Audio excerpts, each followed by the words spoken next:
নেই জলতরঙ্গ, নদী জুড়ে শুধুই ধুধু বালুর চর। খরস্রোতা তিস্তা এখন মৃতপ্রায়। আবার বর্ষায় নদী পাড়ে বসতি গড়ে তোলা কত মানুষ যে অতিবন্যায় ভাঙনের শিকার হয়ে হারিয়েছেন ভিটামাটি, তার হিসেব নেই। উজানে ভারত বাঁধ দিয়ে পানি আটকে রাখা গলার কাটা হয়েছে তিস্তা পাড়ের মানুষের। শুষ্ক মৌসুমে এমন ধুধু বালুর চর তিস্তার বুক জুড়ে। পানির অভাবে তিস্তা বয়ে চলা রংপুর বিভাগের যে 5টি জেলা রয়েছে তার সব জায়গায় একই অবস্থা, এমন হাহাকার। তবে বর্ষায় ভারত থেকে অতিরিক্ত পানি ছেড়ে দেখা দেয় আকস্মিক বন্যা। তিস্তা পাড়ের লাখ লাখ মানুষ এই পরিস্থিতি থেকে মুক্তি চান।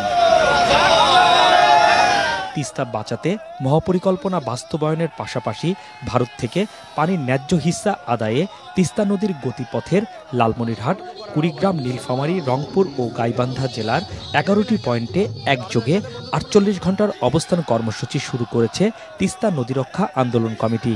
সকাল থেকে দলে দলে মানুষ আসতে থাকে এই কর্মসূচিতে। নদী অনেক ক্ষতি করছে বাবা, অনেক লোককে নিঃস্ব বানাইছে, তারা থাকার আশ্রয় নাই।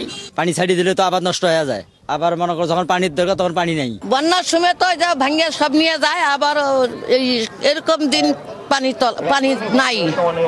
রাস্তায় থাকা লাগে, ব্রিজের উপরে উঠতে থাকা লাগে, স্কুলে যায় থাকা লাগে। খনন করিয়ে দুই পাড়ে যদি বালুটা ছড়ে দেয়, চাইলে মনে করো এই নদীটা গভীর হইলে তাহলে আমাদের সুবিধা।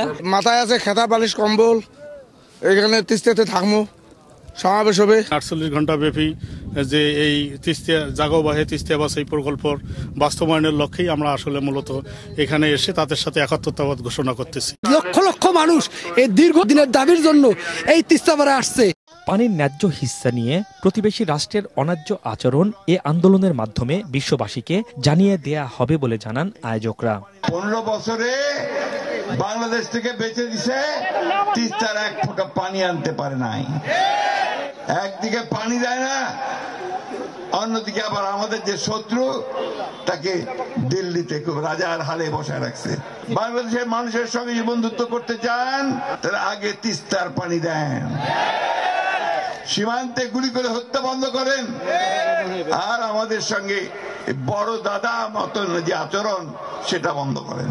সরকারকে পরিষ্কার করে বলতে চাই, এই জায়গায় আপনাকে মুখ খুলতে হবে, ভারতকে বলতে হবে যে আমার পানির ন্যায্য হিস্সা আমি চাই।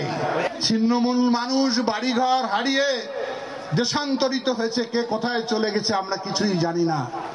আমরা চাই, আমাদের দাবি তিস্তার পানির ন্যায্য হিস্সা আমরা চাই।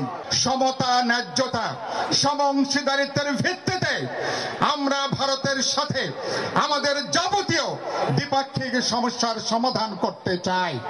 আগামীকাল বিকেলে বিএনপির ভারপ্রাপ্ত চেয়ারম্যান তারেক রহমানের সমাপনী ভাষণের মধ্য দিয়ে শেষ হবে জাগো বাহে নদী বাঁচাই কর্মসূচি।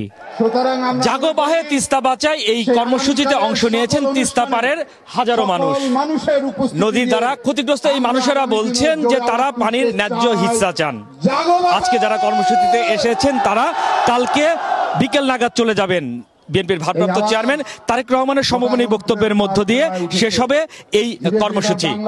হাসনাইন তানভীর, মাছরাঙা সংবাদ, লালমনিরহাট।